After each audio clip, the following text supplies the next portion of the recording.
વાંદરો હતો. કેટલી બિલાડી હતી? 2. અને એક વાંદરાભાઈ હતા. એક ગામ હતું, તેમાં શેરીમાં બિલાડીઓ રહેતી હતી.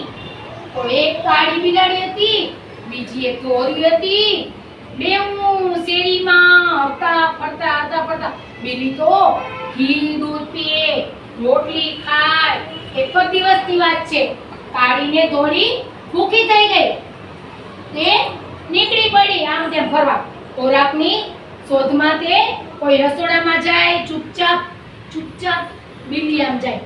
પછી કાળી બીલીએ તો રોટલી જોઈ અને ધોળીએ તો જોઈ. દોડીને રોટલી લઈને ભાગી ગઈ. તો પાછલી તો કાળી દોડીને ભાગીને બે ભેગી મળી ગઈ. તો રોટલી કોની? અને કાળી કે ધોળીની? બેઉ ઝઘડા કરવા માંડ્યા આમ ને આમ. એકદમ કાળી ને ધોળી બિલાડી આમ ઝઘડા કરવા માંડ્યા. પછી તે કાળી ને ધોળી મ્યાઉ મ્યાઉ મ્યાઉ એમ કરતી હતી. સામે ધૂળકે. પછી ઝાડ ઉપર એક વાંદરો બેઠું હતું આમ. તો બડો લૂચો હતો વાંદરો બહુ જ. અને વાંદરાએ તો બિલાડીને ઝઘડતી જોઈ તો વાત સમજી ગયો કે કોઈ જગ્યાએથી ત્રાજવું લાવ્યો. ત્રાજવું લઈ બિલાડીઓ પાસે ઊભો. વાંદરો કહે, બેનો ઝઘડો નહીં, ચાલો રોટલી બંનેને હું વેચી આપું. અડધી કાઢીને આપી, અડધી ધોળીને આપી. બે અડધી કરીને કાઢીને ને ધોળીને આપી અડધી રોટલી. તો બિલાડીઓ તો કબૂલ થઈ. વાંદરાભાઈ રોટલીના 2 કટકા ટુકડા કર્યા.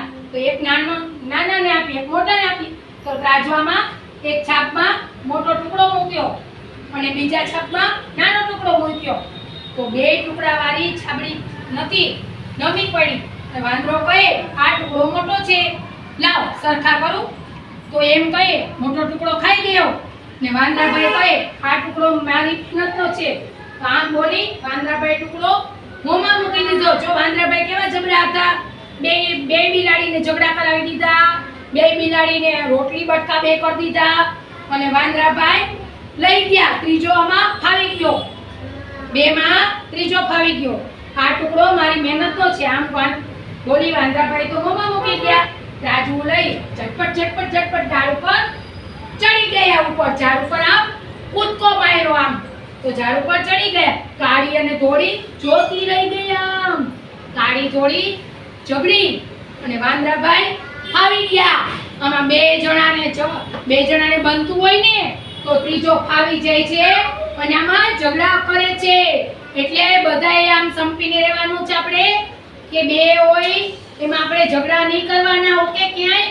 એટલે ક્લેપિંગ કરવાનો.